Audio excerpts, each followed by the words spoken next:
Hello and welcome to the Interior Design Podcast. This is episode 3 and today we have got James Lewis coming in from Sunbury Fabrics to educate us about upholstery fabric. Mm-hmm.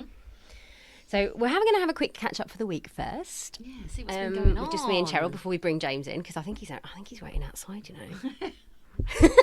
So Cheryl, you've been on holiday. I've been on holiday for 2 weeks, which was lovely.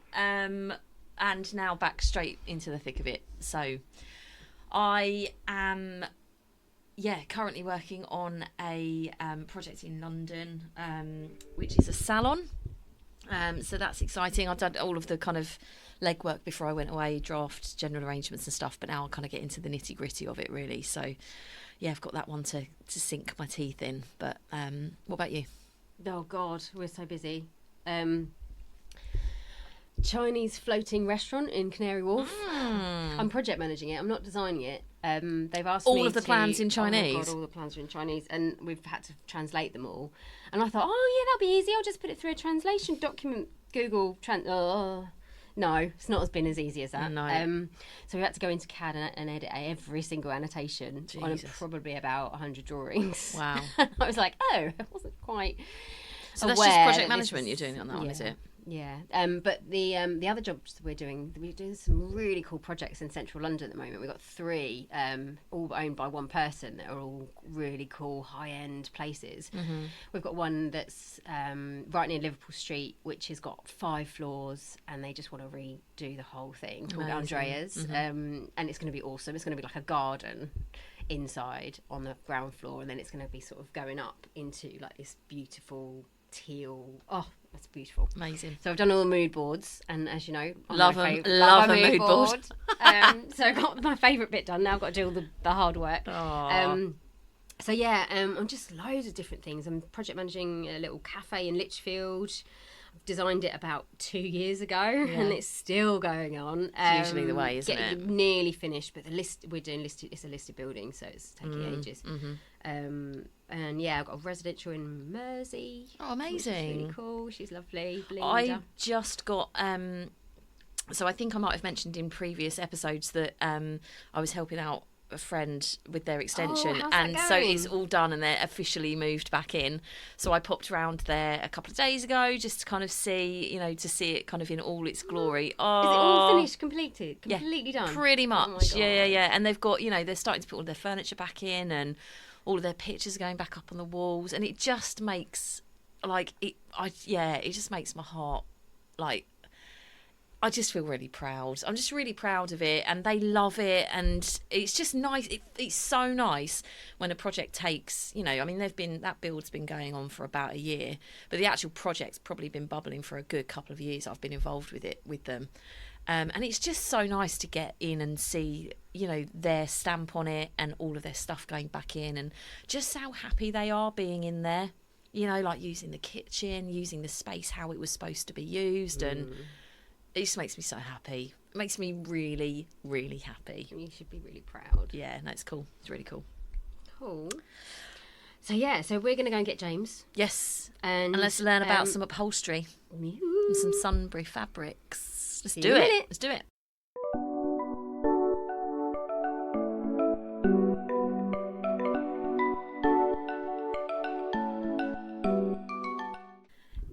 James. Hello, Hayley. How are you? Welcome to the Interior Design Podcast. Thank you. I'm delighted to be on. How are you? I'm good. Disappointed about how wet the summer's been. It's been very depressing. But yeah, I'm good. In my quiet month. August is always quiet for us, so it's a perfect time for me to come along. Everyone's on holiday, aren't they? I know, and also the mill shut down. Yeah. All the supplies are closed, so it's a very quiet month for us. So this is a welcome break from the monotony. That's for sure. Yeah. Welcome. Thank you for having me. I'm really excited. Have you been on holiday this year yet? Not yet. I'm going in 3 weeks for my first anniversary, to Italy for 3 nights, which will be lovely. Nice. And then it's my dad's 60th, and he's taking us all to Portugal for a week. Oh, wow. All 8 of us. Thanks, Dad. With couples. Yeah. First family holiday in a while. So we'll see how that goes. Which will be nice, yeah. But apart from that, no, not yet. Not luxury, not leisure, anyway.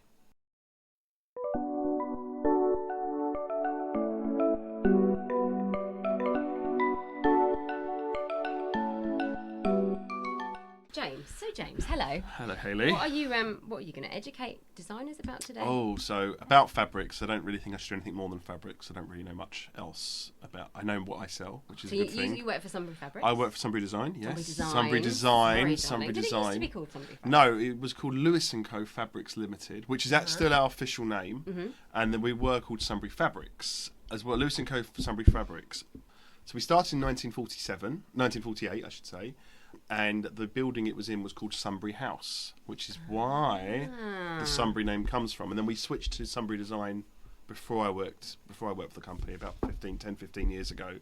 Have you worked for the company for 15 years? No, I've worked for the company 7 years. I was going to say, yeah. No. You were my first ever call though. Really? Did you know that? No way. I remember. You were my first ever visit as a customer. Oh my god. Yeah, and I left wanting to quit now. That's when you did your the supplier days. Do you remember? Yeah, you did all your the whole supplier days. So I had like an hour. Back. Yeah. That's I remember it. But I do remember you ordering me loads of samples. Like, oh, this job's easy. All these designers, they love it, and it's not always that easy. But no, so I worked for 7 years, and yeah, we changed to Sunbury Design about 10-15 years ago because it sounds more in keeping with the market we work in.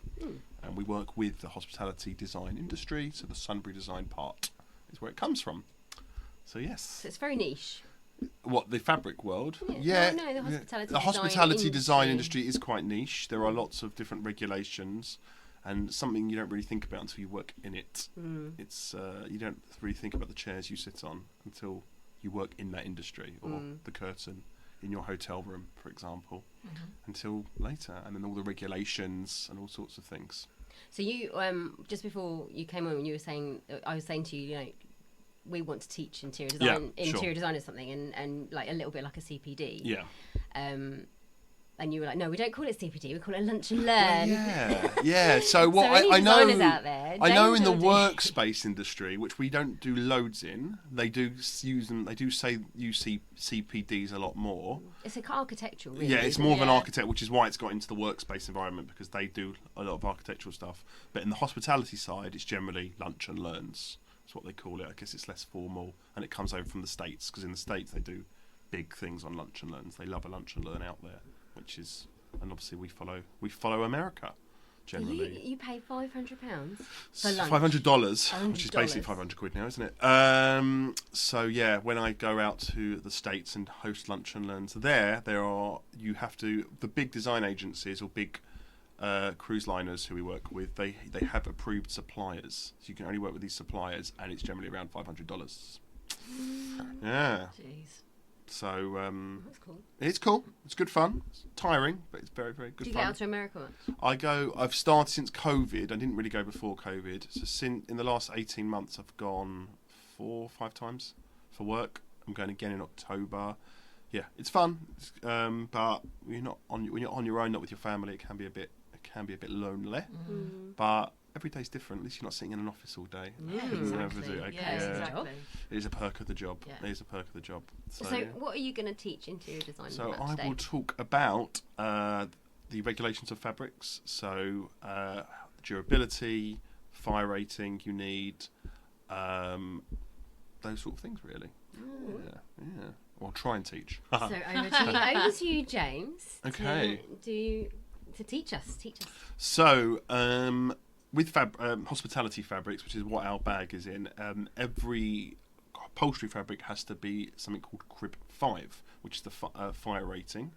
It ensures that the fabric is durable enough and has a back coating on it that stops the fire from spreading sufficiently, and you need that in a hospitality environment because of when there's kitchens and things like that and more people. So that's the legal requirement for that. So just to explain, so Bs5852 is called cigarette and match. Cigarette and match, which is domestic. That's domestic. So for domestic fabrics, you only need cigarette and match, but for hospitality, you need Crib 5. Yeah, so that's two different tests. Yep, 2 different tests. So a cigarette match is a cigarette and a match test in a lab. Yep. And then a Crib 5 test is a tiny little wooden crib doing my job for me. Correct. Sorry, darling. No, but excellent. You're saying it much better than I am. But that's basically what happens. Yeah. So they are two completely different tests. Generally, Crib 5 is obviously higher than cigarette and match, so it is accepted in the domestic world as well. So if your stuff is Crib 5, it can also be used in the domestic environment. But if your stuff is not Crib 5 and it's only cigarette and match, you have to get it treated up to cigarette and match, which is why. And you need that from a building control perspective, don't you? Yeah, so legality. Yeah, legality. Yeah. I mean, and things have got a lot tighter since Grenfell as well. I mean, we only ever supplied Crib 5 stuff anyway, but I think the industry has got much stricter since then. There's fire officers are much hotter on it, quite rightly, obviously. But yeah, everything we supply is Crib 5 as standard. It's not a mark because it's not worth us. It's quite costly to stock two different types of things. So we can still supply into the domestic market, which is originally what the company used to do. Yeah, we used to do home stuff, but the contract market is our main bag. About 85% of it of our turnover. Yeah. And then rub tests. Hey. Yes. Have you got any questions about rub tests before I begin on that? There's Martindale. That is Martindale. Is there another one? So Martindale is the UK standard, which is basically they put it on a machine and it goes up and down. And is it not a figure 8? That is the Wyzenbeek, which is what they use in America. They call them Wyzenbeek. That's the figure of 8. Martindale is the backwards and forwards, backwards and forwards. And each Martindale stroke is like forwards and back. Is it forwards and back is one rub? Oh, that's a good question actually.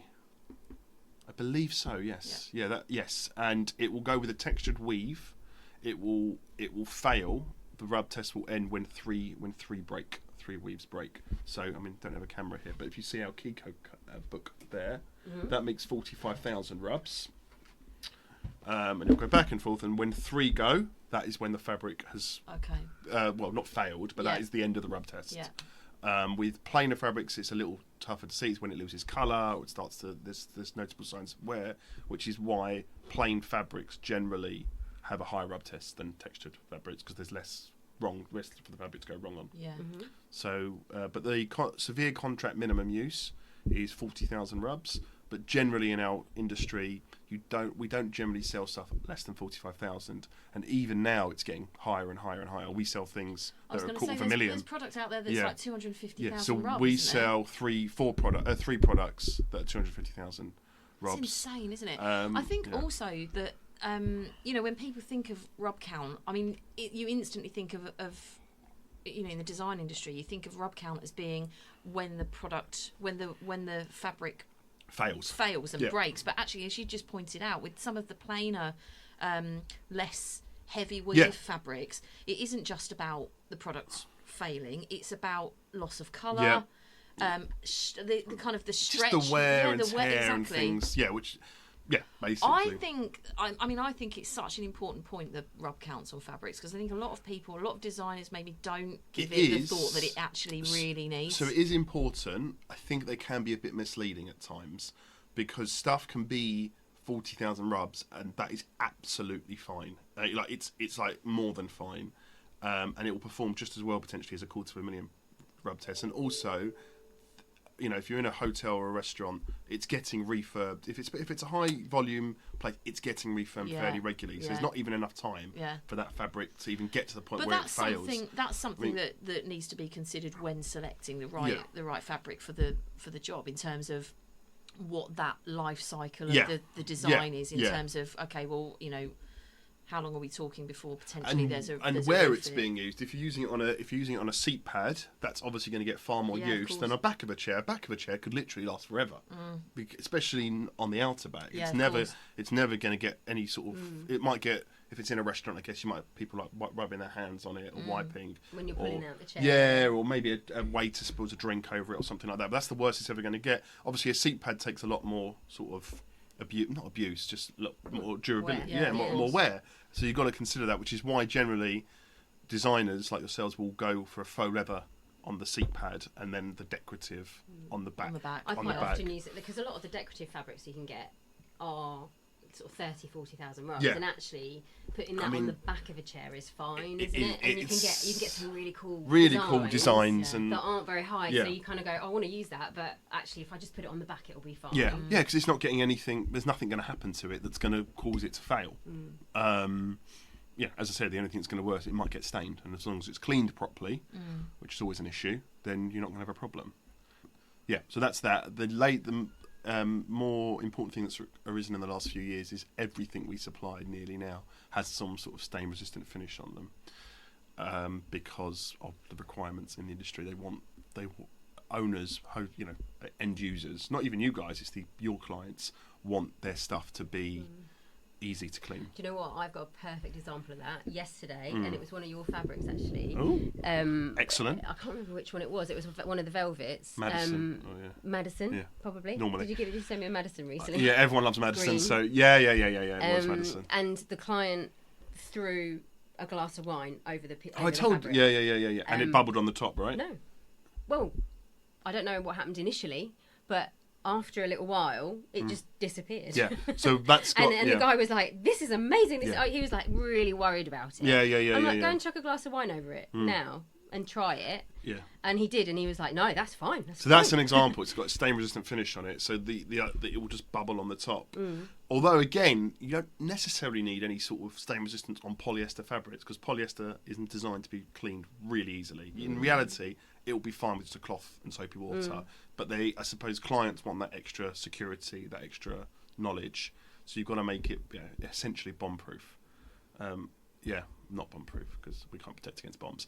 But hopefully, we'll let you know. Don't say bombs. I'm going on a plane on Friday. Interesting story about that. We, when there was those Salisbury poisonings. You remember the the poisonings in Salisbury. So they put a photo of the restaurant it happened in, and in the photo was one of our fabrics. And I was like, "Do we? Are we against nuclear waste? Can it protect against nuclear waste?" Yeah. So I don't know if that was the answer. I'm sure they removed that fabric. Sunbury Fabrics. I would protecting against nuclear waste. I would have advised them to remove that. Yeah. So that's a very important point. Any sort of stain resistance. Our sort of revolutionary one was our Aquaclean, which is one of these. The coolest thing about the Aquaclean was that the stain resistance is built into the yarn of the fabric. So the vast majority of our products that have the stain resistance, it's added after the fabric is made. So the fabric is woven, and then the product is applied over the top of that. Yeah, exactly. Whereas on Aquaclean, are you saying that the weave itself is treated? Yeah, the yarn. Before it's the treatment, the technology is injected into the yarn in effect, and that's what's so revolutionary about it. And what's great about it, you only need to clean it with cloth and water. So it'll take out biro, it'll take out coffee, it'll take out ketchup, it'll even take out European Sharpie. So I think the most famous brand of coating is Teflon. Teflon, and Scotchguard. Scotchguard, so how does that compare to those kind of things? Aquaclean is the fact it's not a coating. That's the beauty of it. It's a, so those Scotchguard and Teflon are coatings on top. Coatings on top, which are great. So they perform brilliantly. I did them out better. It's part of the fabric. So whereas not now. Much more, more modern versions of these stuff last a lot longer. But the idea is the fabric, it won't wear off because it's part of the fabric. It is literally in the yarn of the fabric, and it's very green because you need to clean it with water. There's no other chemicals needed to clean it with. It takes out biro, which is really cool. So when we do exhibitions, you've seen my trick. You get people to draw their name on. Bring a sample, people write their name in biro, and we can take it out with the cloth and water. So it was a real revolutionary thing in the market. We launched it just before I started, but we were getting orders left, right, and centre. And even now, our Napa range, which I think Napa's everywhere, isn't it? Yeah, everyone loves Napa. It's still our second or third bestseller, and it's been out for 10 years plus. It's just constantly, and that's 250,000 rubs actually. So that's your faux leather, isn't it? No, it's like a faux suede. Oh, I know. Yeah, Can you it's see like it, a bob. It's like a bobble effect. Where is it? There you go. I knew I'd seen it. Oh yeah. Yeah. So it's beautiful. It's a beautiful range. I specify some of that on Forest Holidays products. Do you remember? Ah, yes, I do remember. Ago. Yeah. I know I went into a care home a few weeks ago, and they had it on everything. All the chairs, and it's a really durable fabric. It will last forever. Well, not forever, but It's really authentic as well, yeah, isn't it? yeah. That's what everyone's the got. nice thing about, I think, the Sunbury range is that they're, on things like this faux suedes and the faux leathers, they're you can't. Really, you can't tell the difference, can you? No. I mean, we do sell leather as well, but people don't. I mean, people just don't buy leather as much as they used to anyway. So that's where our faux leathers and our faux suedes come in a lot more. And so on the Napa and some of your other products, so the Aquaclean isn't across the board on your range. No, is it? we have 9 ranges where we have Aquaclean. There's more coming out. One's coming out very soon, then potentially 2 or 3 more coming out next year. No, it's not one, because it's one supplier. You never want to be tied to one supplier because it's always a risk for a business. You spread your risk really, and every supplier offers something different. So Aquaclean obviously is fantastic. They produce great products, and it's one of our better, probably mill we do the most with. But then we've got our Madison, where that mill we supply all of our recycled fabrics from. I've written recycled. We are bringing out a recycled Aquaclean soon as well. So watch this space. That should be cool. Look, I put I can see that. Recycled on them, so I know. We're going to get little tags soon, which will make it clearer that it's recycled. So that. So surely just the colour of the holder. If you change that to a green or something. So it's that's something we're going to look into to make it clearer what it is. So recycled products are becoming much more of a thing in the industry. I don't know if you get asked it by clients a lot. Well, we touched on this a couple of weeks ago when we had Lewis in, didn't we, from Grower. He was talking about kind of cradle to cradle with the Grower product. It's important, I think, and more and more people are just becoming, very aware of it, as they should be. Yeah, absolutely. So so we only offer the recycled element right now. It's very difficult to have a recyclable contract fabric once you upholster it and it's put on the foam and all of that. Yeah. Stuck with glue sometimes. And the product's being treated. Yeah. There's that, I guess, to take into account. So yes, exactly. I mean, we've tried to eliminate as many sort of negative elements of the fabric even with recycled. So it's collected from plastic bottles. Normally near ocean waste by a brand. It's a brand called Repreve. Repreve is a huge American brand. If you go on their website, you'll see their main market is clothing, but they also now ventured into sort of upholstery and curtaining fabric as well. And their clients are people like Nike, everyone. You probably have some clothing which is Repreve.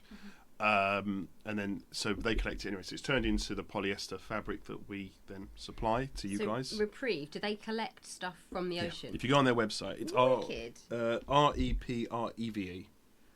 It's around the ocean, around ocean waste. It's really, really cool. And actually on their website, you'll see they've got like a countdown of how many bottles they're recycling at one time.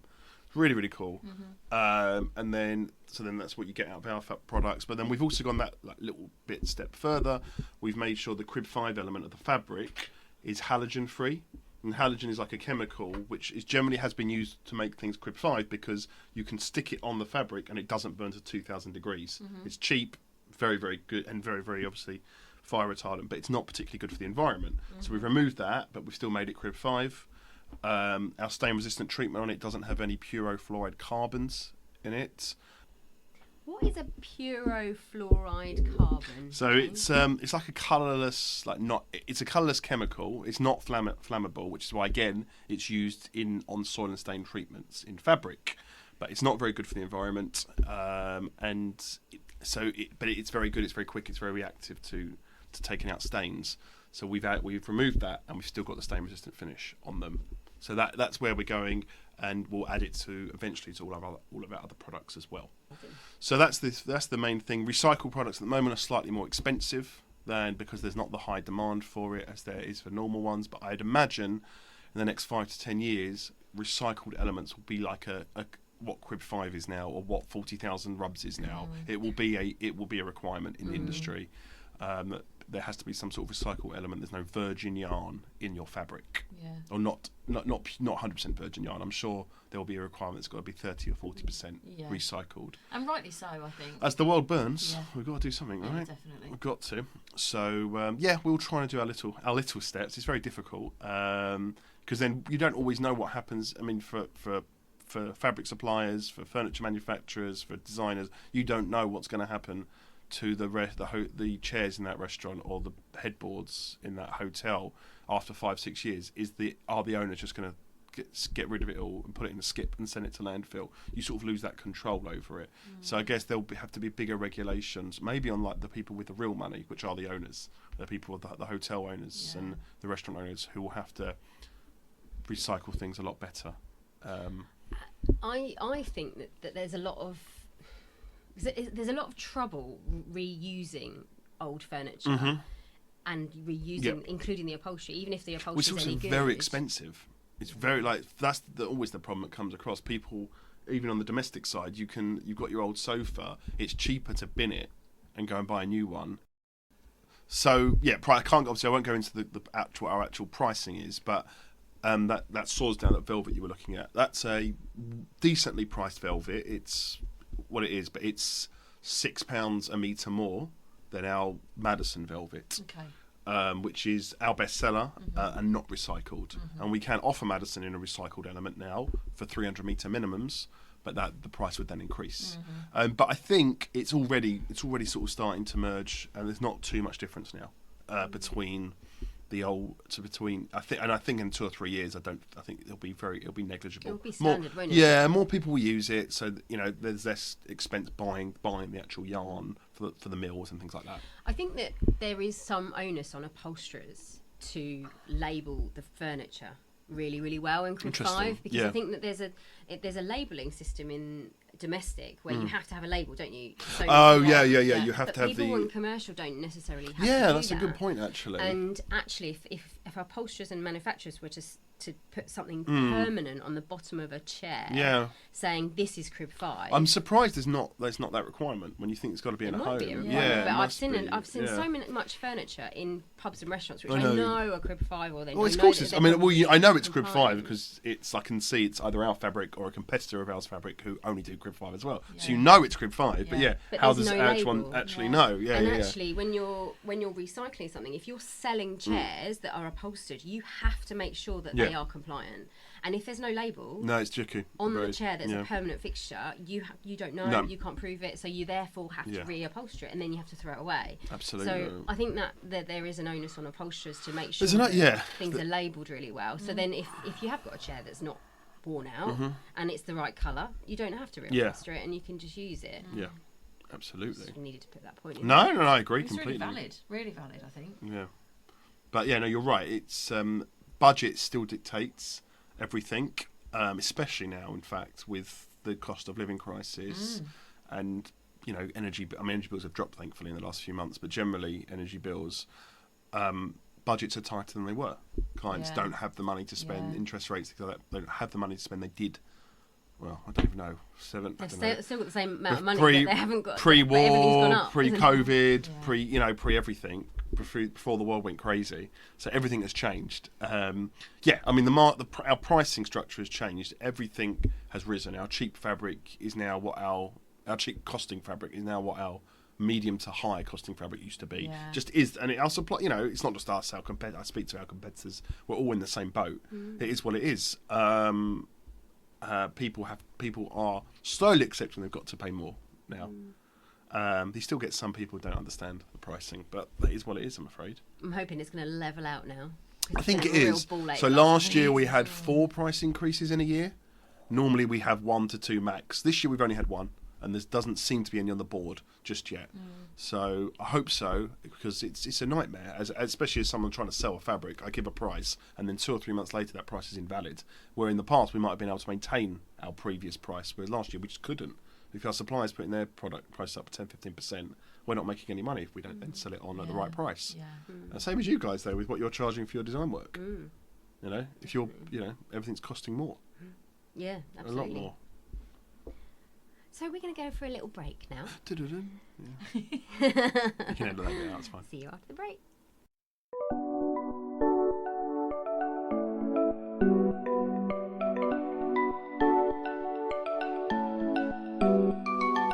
My big smart job is bloody driving. Yeah. Which my mileage, 85,000 miles I've done in my car. I love driving. We'll all be automated soon, won't it? will be driverless cars. Oh my god, I can't wait Yeah, until me I too. can have a driverless car and do some work or while just I'm in the chill. car. I feel like I'm wasting my time when I drive. I always get the train. Also, it's 'cause I'm like, so tiring as well. Like concentrating on the driving. But once it becomes driverless, I think I'll be a while off. It'd be like sitting on a train, wouldn't it? Yeah, my car is in the motorway. Actually, can be almost driverless. I can put it in cruise control and I can put it in lane control. What car so it'll have you stay RAV4. So it'll stay in the lane. But if you take your hand off the wheel after like 3 or 4 seconds, it like has a shit fit. What are you doing? What are you doing? What are you doing? So you got to like keep your What's hand. a RAV4? Toyota. Toyota. I don't know how I feel about driverless cars. I'm very old Why? school. I'm just really old Did you school. know I did a speed awareness course recently, naughty drivers course, and they told us 97% or something ridiculously high like that of crashes are down to driver error. Oh god, Yeah. when we had driverless. So when you think about cars, that, how much many safer. so much safer, and you'll get to places quicker because generally traffic is caused by idiots, I would say. Because there's crashes. Yeah, because there's crashes. You don't agree? I You're disagree. against the new world, are you? I am. Yeah, I am. I don't like it. One thing I wouldn't do, I couldn't imagine getting on a pilotless plane. That would freak me out a bit. Well, Would you get already one? do, really, because they've got. They, an I know, autopilot. I They're know, sitting there Yeah. having I know, coffee but most of the they time. literally are. But there's like the comfort of knowing if shit hits the fan, they're there. Oh, Yeah. Do you know what I mean? I'm not a great flyer, no, I'm not a which great is not flyer. great considering how much flying I do for my job. So when I was But- when we went to France a couple of weeks ago with Thea, my daughter's 8. Did you and she's- drive? No, we You flew flew, you did and then fly. picked up a hire car at Yeah. the airport and drove. And she said to me on the flight, literally we're about to take off, and she went, "I think today's going to be the day." I was like, What day? "What day? For what?" She was like, "Where they have to use the slides." And I was like, "Thea, don't say shit like that." And I was like, well, Bless I her. mean, it is Well, Ryanair. also she doesn't. They'll She be probably fucking, doesn't. they charge for everything. Kids- Like if yeah. you have to get on the slide, they're charging you 50 quid per person To save your to life. Get out. Yeah. That's an extra. Also, does she realise the slide doesn't go down like 35,000 feet? And I'm not a good flyer, so I was like, No, I'm I not. managed to talk her down. It I was had fine. a terrible when I went travelling before I joined Sunbury. I went backpacking for 3 or 4 months. I was flying to Australia, and we were flying. Stop was in Singapore, and we went through. It must have been a storm or something. It was got to be like 2 of the worst hours of my life. We were like banging, and it was just like awful. And I was on my own. I was like, oh my god, I'm going to die on my own, actually surrounded think it's better when surrounded you're on your by own. strangers. But I got there safe and sound. You made it. So You I was made obviously it. being very dramatic. So I find it easier flying on my own because I'm like, what will be? no, will I be. get really bored. I have to have something to distract me. When I was in my 20s, we used to go to China and Asia a lot. And I used Oh, is this to when you did that? when I used to work for my dad. Oh god. And did I know you then? No, I knew no, your you dad. knew my dad. You knew Ben as well, right? And Ben, Yeah, yeah. Ben, but you didn't know, Yeah. you didn't know me. No. And You used to go to China. Is that where you got most of your stuff? most of the stuff came from Really? Asia. Oh, I didn't know we that. did import from Italy and Romania as well, but a lot of it came from China. Yeah, And yeah. I was out there 2 or 3 times a year. But we used to do March. We used to do all the trade Yeah, of course. fairs, Yeah, and yeah. we used to do every year 14 flights in 3 weeks. And Jesus. every single flight I got on, I went, oh, I'm upping the odds. That, numbers the game. odds. yeah. And we used to get on China Air, which is a shit air. Like, have you ever been on China? So no, Oh it's my funny God, story it's about so Australia. When I scary. went to Australia, so I went and met 2 of my friends who were travelling already. They'd been there for a year, and then 6 of our other friends all came out and met us for 3 weeks, and we all went up to coastal Australia together, that which was a sounds really great amazing. trip. But they all flew China Southern, and they just said it was like flying Ryanair, 18 hours on Ryanair. Oh no, Yeah, I I flew Singapore Air, which was great. Oh, amazing. Not in economy, obviously, but yeah, it was still better than China Southern. Oh man, the China Air though. Oh my I'm God, told we were it's- sat on a runway with all these Chinese people, and you know the culture in It's funny, that. Chinese. Genius. Actually, they were all English. Yeah. But the culture in Chinese is to be quite shouty. Like people get really shouty, and they're not necessarily being aggressive. They're just No. quite shouty. No. And, I come from a shouty family. I'm my Jewish, so we also shout a lot. And, Similar culture, clearly. But we were sat on this plane and we were on the runway for about 2 hours, yeah. and all of these these guys were getting really irate, and there was just like this, the noise level just was going up and up and up, and there was this like shitty plane that was all rickety, and it was like it's not for creaking, me. and me and my dad were sitting there going, oh my god, what's gonna happen? You've got 2 hours to think about what's going to happen. Well, from like a 1 hour flight probably, wasn't it, or something? I can't remember. Yeah. I just remember trying to being such a big stuck. country. It's like, yeah. Oh man.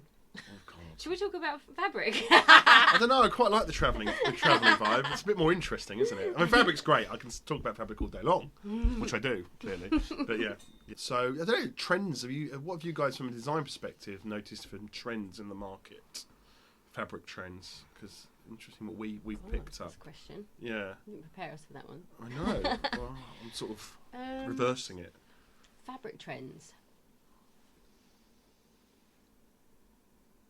I'm stumped. Yeah, Because obviously velvet has been like back in for a very, very long time now. We sell so much velvet. Yeah, Just I use a lot of velvet. yeah, exactly. Plain velvet. But then boucle has been like the new sort of. Yeah. Okay, tell me what boucle is. So it's like a like the bobbly type. It's quite retro. It's a almost, scandal. isn't it? It's like a scandal type thing. Like that.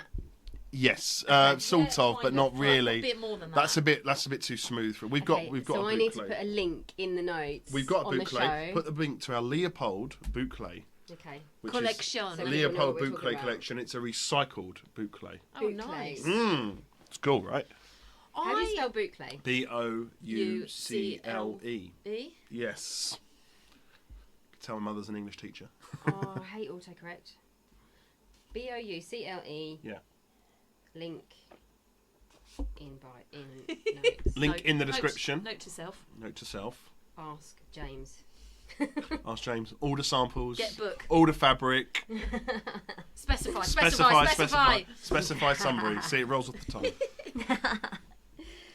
So trends boucle. Boucle's been, I mean, it's not just us. I mean, all of our competitors. I saw someone put on the other day on LinkedIn, I'm looking for a fabric company that doesn't have a new boucle, because we all have one.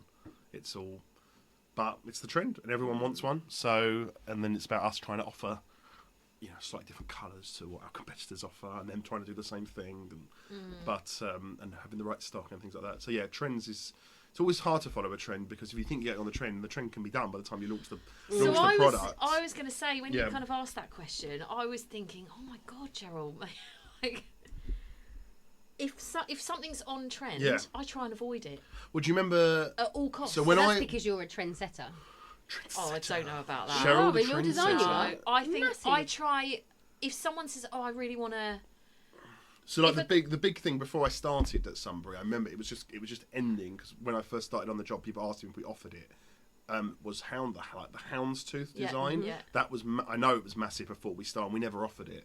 And by the time within like 6 months to a year of me starting, no one was asking for it anymore. It like completely sort of like died a death. But for a time, it was like the next big thing. And then we had like the polka dot spots. Do you remember that? That was really in at one point. We had that all on Costa Coffee.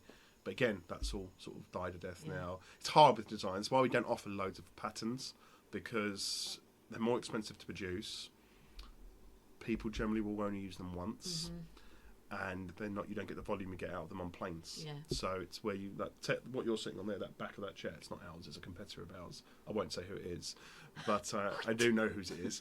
It looks a bit like your Kiko range. Exactly. It looks like our Kiko range. That textured weave is very much in. We've got one of our recycled products like that called Zonda, which I think I showed you before. Very similar. That textured weave feels like the next bit is where people like to go, because they don't want completely plain, but they're scared of going for pattern. So I feel like I think that the planes just have a bit more longevity, don't they? You can with anything. A plain velvet. Pattern. Also, I had someone at Big Cruise Line explaining to me why they like going for planes, because if they buy a plane from us for a ship for 3 or 4 years, and then they want to refurb it, part of it, and we don't have that plane anymore, they know we will either have an identical replacement or someone else will have something that's identical. Yeah. So they don't have to worry then about refurbing the whole ship and costing fortunes. Yeah. So it's much safer. It's a much safer bet. Patterns are more fashionable.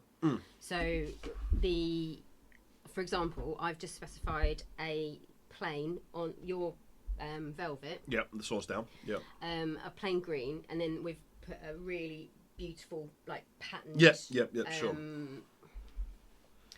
It's got loads of leaves and pigeons in it, and we've done that on the curtains and on the cushions. Yeah. So the curtains and the cushions can be whipped off in 2 or 3 years when that's not in fashion anymore, and that's what the client has asked for. And it doesn't cost them a fortune to replace it. Yeah, exactly. Yeah. Or like if you're doing it on chairs, for ours, if a chair breaks or 3 or 4 chairs break, and we don't have that plain fabric, if we don't have that plain fabric anymore, it's fine. We'll probably have something identical to it. Or something that would complement it. Something complements it. Whereas if you've done it all in patterns, you're sort of fucked because you've got to replace the whole thing with a brand new pattern, and everything's much more expensive. And from a design, so your client isn't happy with you either, I assume. Yeah. If you're costing them more money. And from a design perspective, you would maybe do plain pattern, like pop of colour. Pop of colour. You wouldn't generally do. No, exactly. Which is why we've also gone into maximalism everywhere. Would you?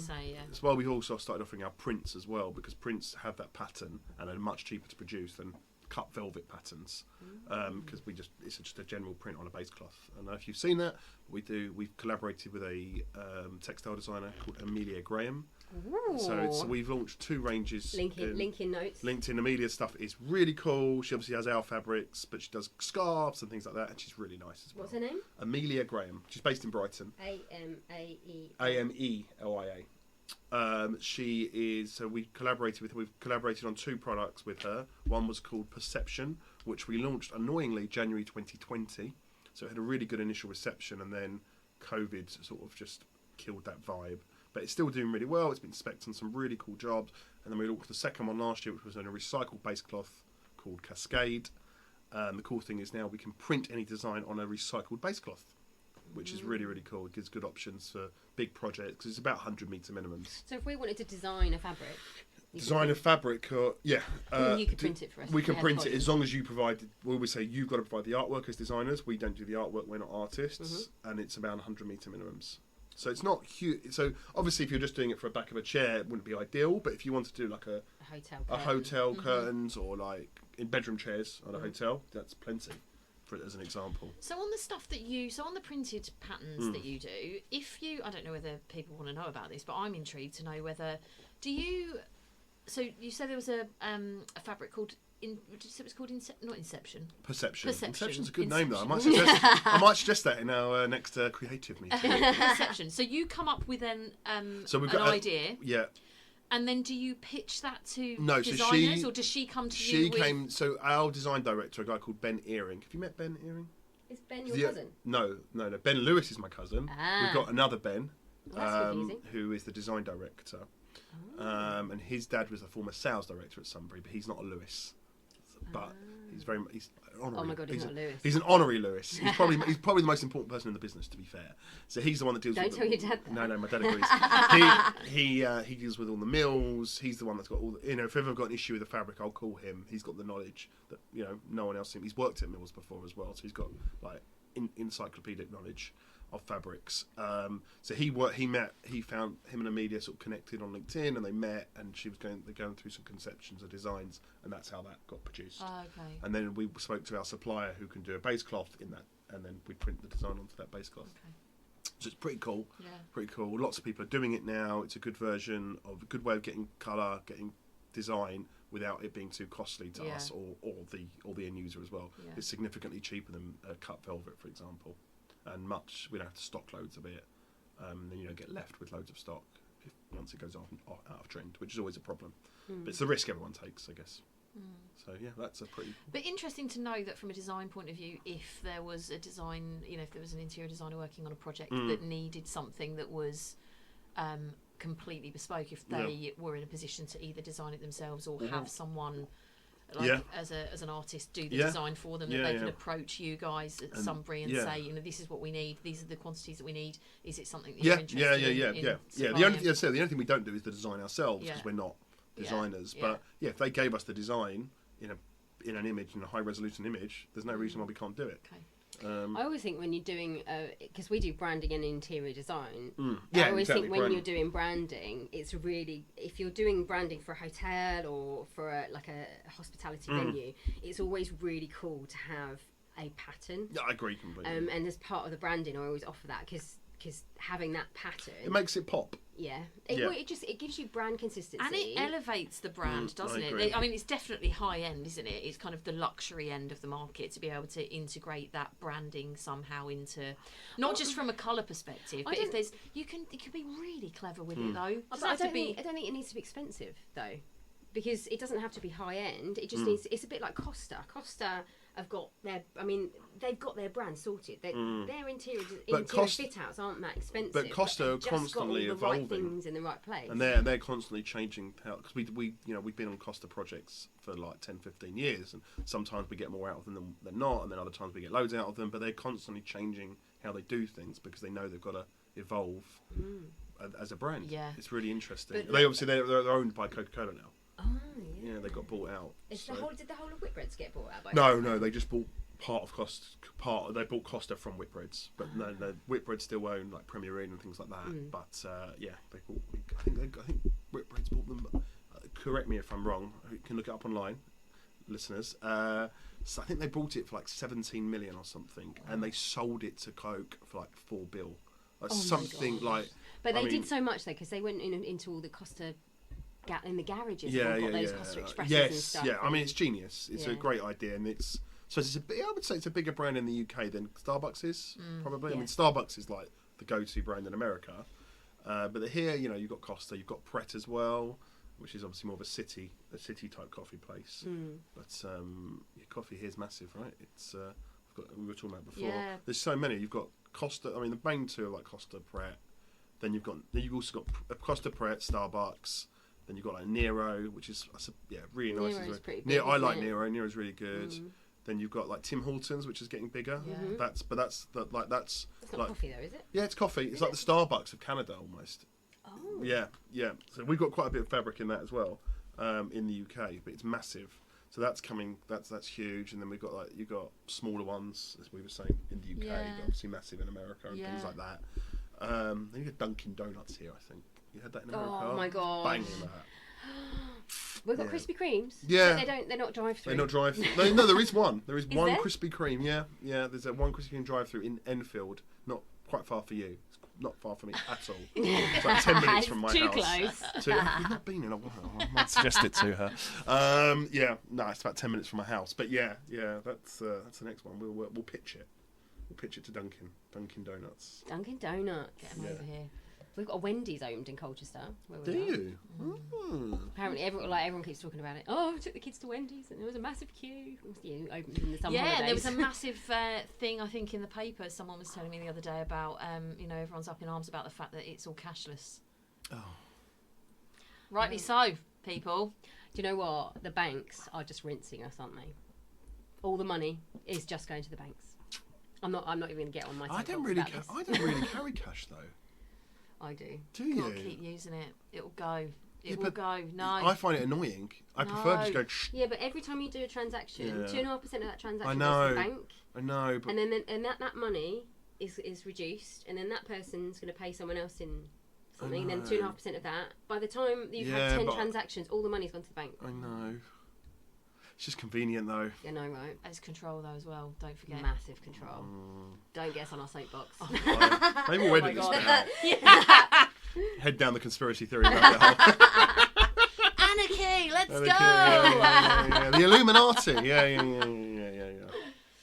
Yeah, we're not talking about that. We're talking about fabrics. So what else can we? We accept educate our designers fabrics about? in cash, by the way. we take cash. We take whatever you People want. don't really buy us in cash, actually. So what else can you educate us about fabrics? Oh, trends. So talking I was trends, going to say something Go about on. trends.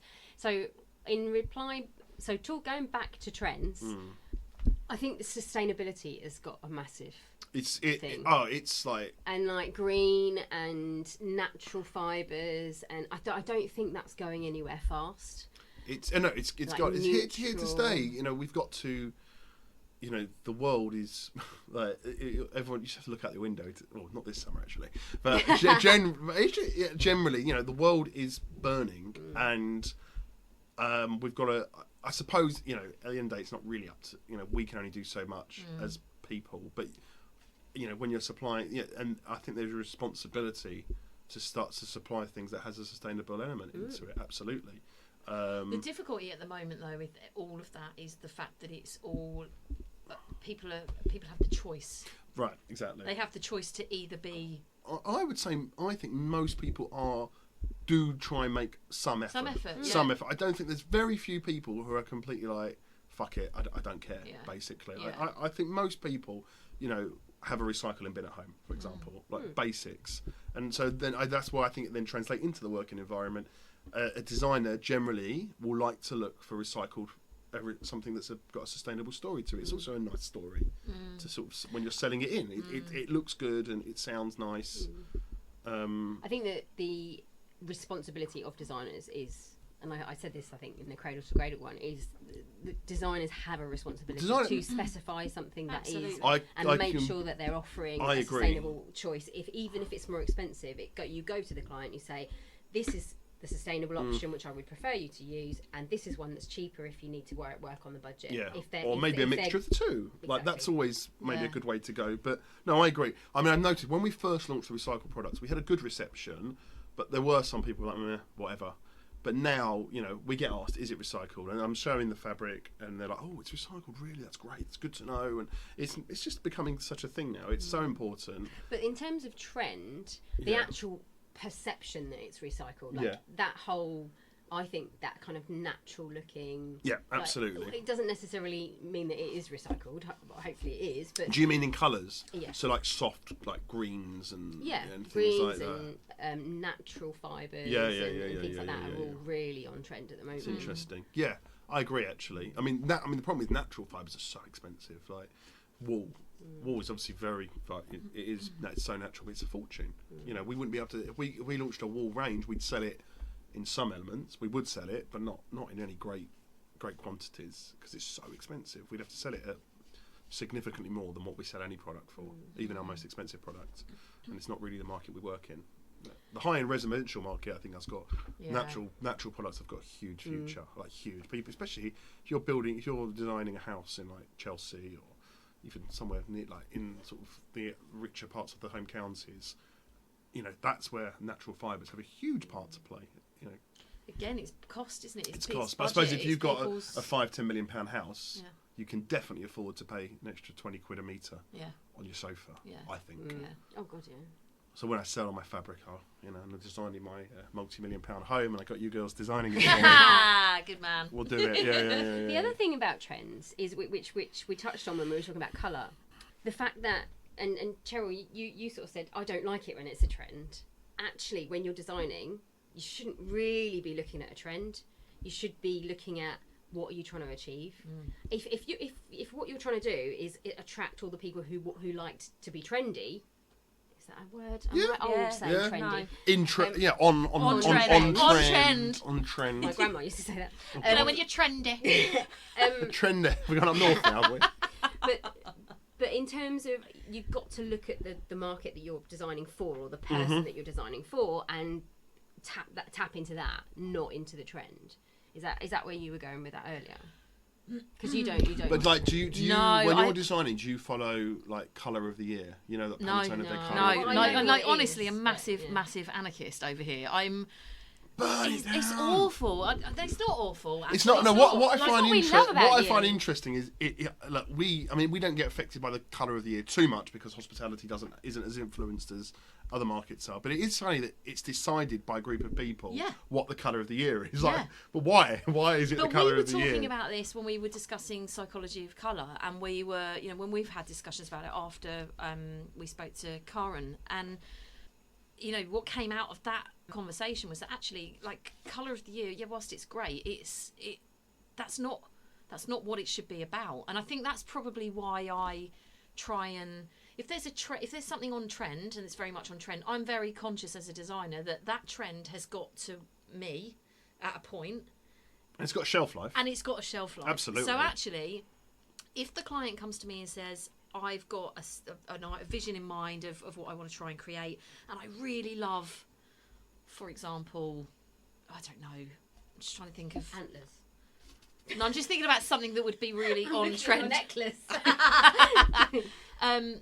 Boucle, for example. So if they were like, oh, I love the boucle, and I kind of want to centre it around that, or those kind of textures, I'd be thinking, well, Boucle's very on trend now, but that's, you know... The only thing about Boucle is it's plain, right? Yeah. So it's got more of a shelf life than a particular type of pattern has, like a hound's-tooth, dog's tooth, I should say, or like a polka dot or something like that, or herringbone, which herringbone has been going for quite a while, but can I just ask? Go on. Sorry to change the subject. You can change much. Houndstooth, dogtooth. Why? Well, I don't know why. Why I mean, again, do they call it dogtooth, houndstooth? And was it first houndstooth or first dogtooth? Ooh, I don't know. A bit of research here, so you get all sorts of knowledge. Sorry.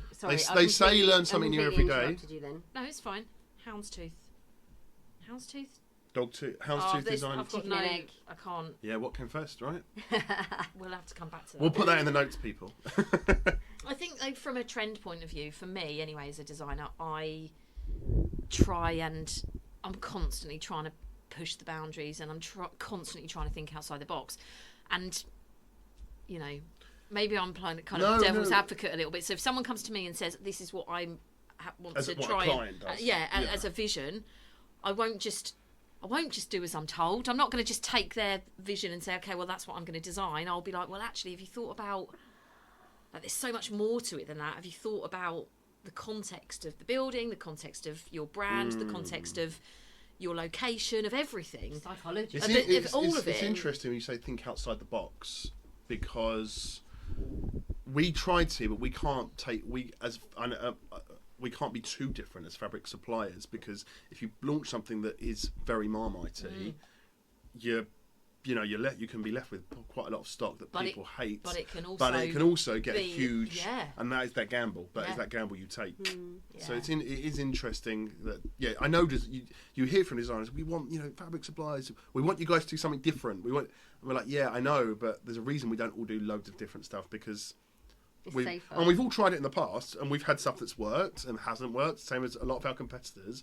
But the stuff that hasn't worked is it's really shit, because you're left with expensive, very expensive mistakes. So you can't, and the safer bet is always planes and textured planes. It's always going to be, and that's always what our volume will be. Yeah. But I get from you guys, it's pretty boring. No, there's a place for it, without a shadow of a doubt. It's always the base of my design. Is I always go to your books first. Start with your planes and then work your way out. Yeah. Sensible. Should we have a little break? Let's have a little break. See you in a minute.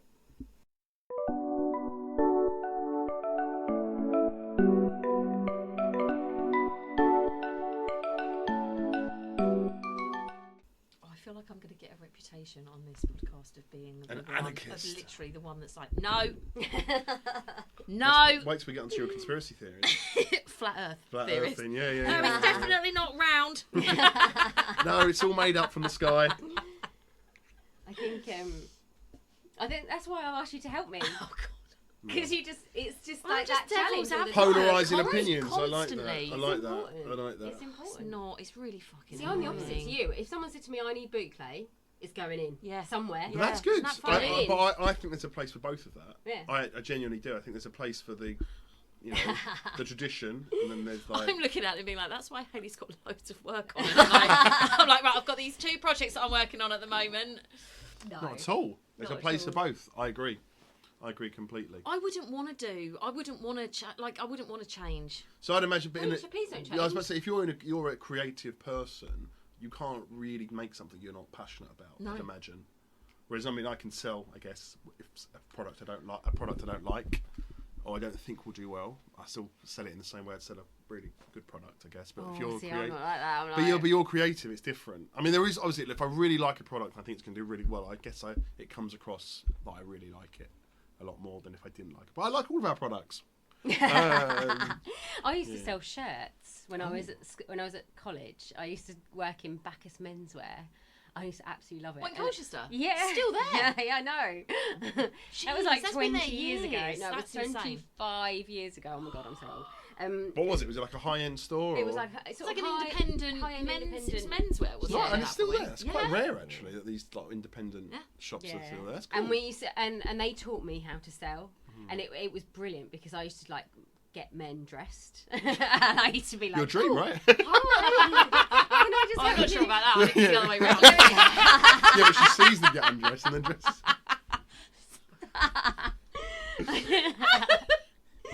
But But all of the shirts in the shop, my point was...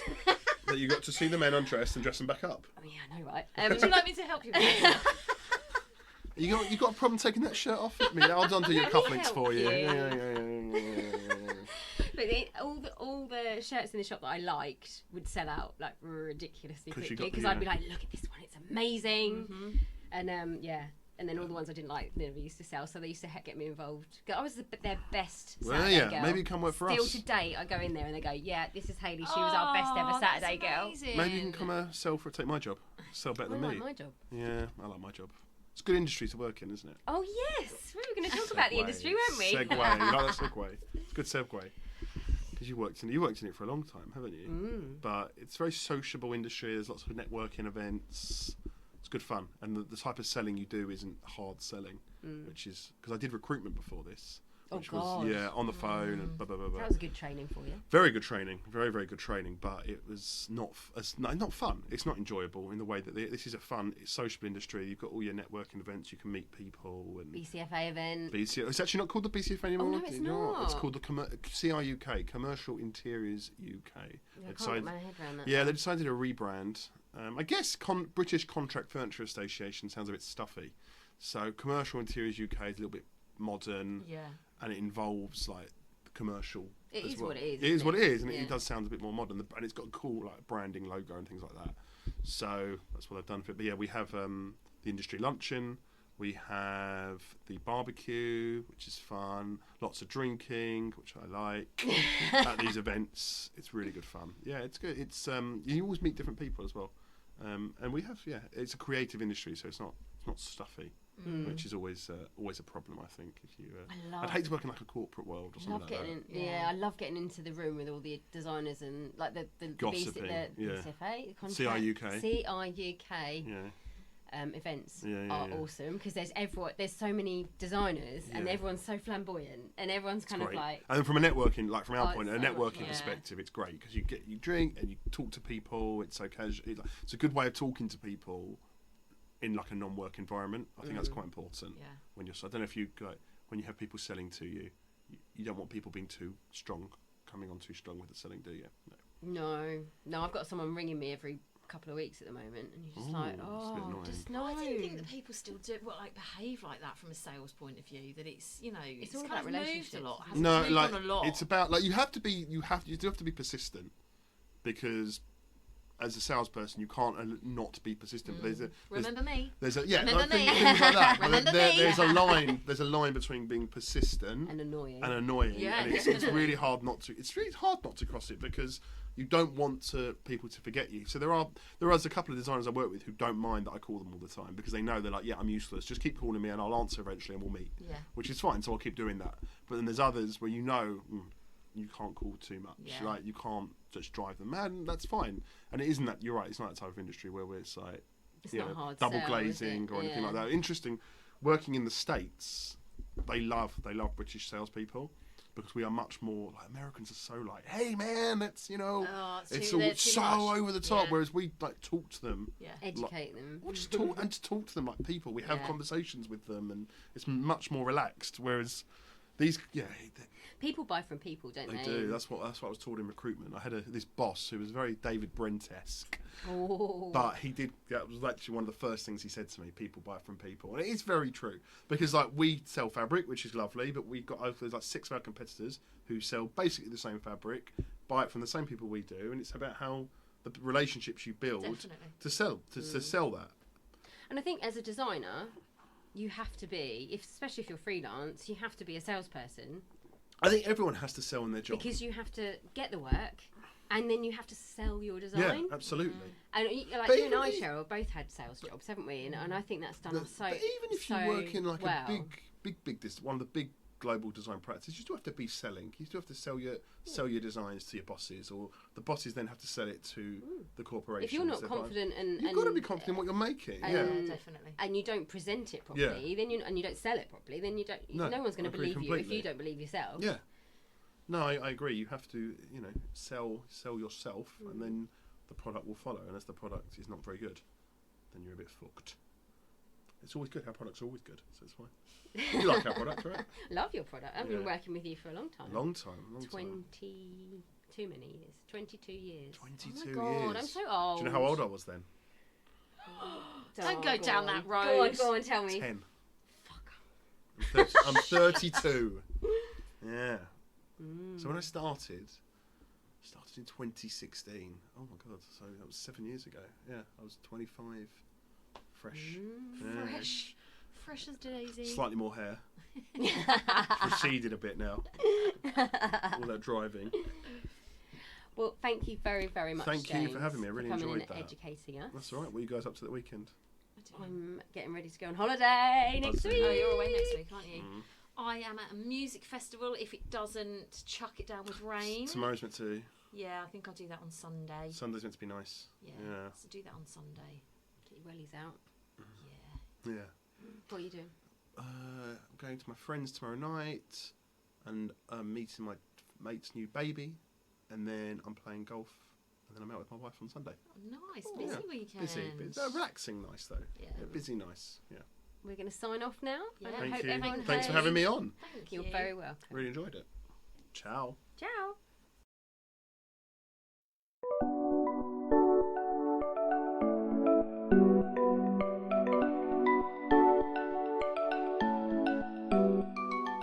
Well, that was fun with James. Yeah, it's so good to see him. So good to see him.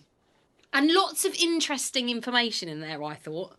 Yeah, I think we put the world to rights a little bit. I'm not sure if we talked about fabric the whole time, but then we didn't talk about cradle to cradle with Lewis last time. The whole time either. No, exactly. In terms of upholstery fabrics, do you have any tips for designers or any favourites? Do you have any favourites of upholstery fabrics that you like to use? Obviously, Sunbury Fabrics, Sunbury Design, even. I think it really, as we touched on in the in the discussions that we just had with James, I think it's really important that what you're selecting is specific to the project that you're working on. So whilst I would naturally gravitate towards natural fibres, natural textures, natural neutral colours, or really muted tones, just because that's what I feel quite comfortable with from a design point of view. But it depends on the project, doesn't it? It completely depends on the project. I think it's really important. One of the things that I really wanted to get across was it's really important to make sure that it's suitable.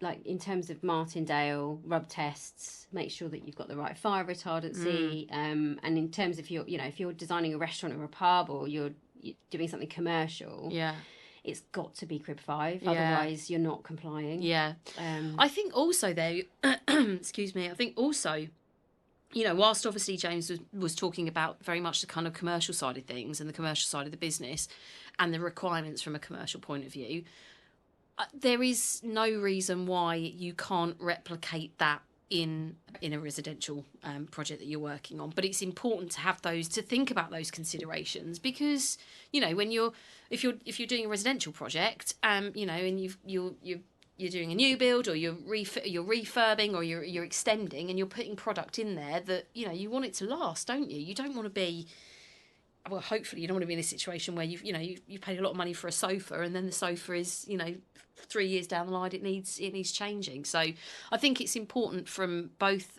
commercial and residential point of view that kind of stuff's considered, really. But I suppose I'm thinking, if you had a bit of fixed seating in a kitchen where they had 7 kids in the house, you would put a commercial fabric in there, wouldn't you? You'd put and really actually tough faux leather or something. It's funny because I did a few years back, for a friend of mine, helped her out with her kitchen layout, and we did a curved bench seat on the end of the island with a round table in it. And we specified one of Sunbury's fabrics. Alan did it for us. And we specified a Sunbury fabric for that reason. And also I think it had the oh God, I've completely forgotten what it was called. Not Scotchguard. Teflon. Aquaclean. And it was it got the Aquaclean treatment in it. I said to her, we need to look at that, because it's right at the end of the island. You're using it day in, day out. You don't want to be you know, I'm having to deal with stains and stuff on it. So yeah, I agree. Yeah, I've known James and his family for a long time, and they're really lovely people, and they're just easy to work with. That's why Yeah, I did come on the definitely. podcast, because he's just really cool. I think that makes a massive difference, doesn't it, when you're, you know, dealing with a company that you know very well, and you know that they say what they, oh my God, they do what they say they're going to do. And they're just easy to work with. That's kind of all we want, isn't it, from a design, you know, as a designer, is just to work with good people. Samples from them, they do it quick, and they just move. And they keep a load of stock. Yeah. And their range is huge, isn't it? I mean, it's absolutely huge. And I think one of the things I love about them is that I can trust that all of it is commercial. Yeah. So if I need to go, if I'm doing a commercial project, I need it to be tough. I know that I don't even need to think about it. When I'm looking at Sunbury Fabrics. Yeah. Because I know that they're all Crib 5 and they're all really tough. Yeah. So whereas a lot of fabric companies do both, don't they? They do commercial and resi. Yeah. Yeah, it just makes your job a little bit harder to kind of filter out the stuff and make sure what you're specifying is, you know, is suitable for the project you're working on. But yeah, no, it was cool. It was really good to catch up with him. Yeah.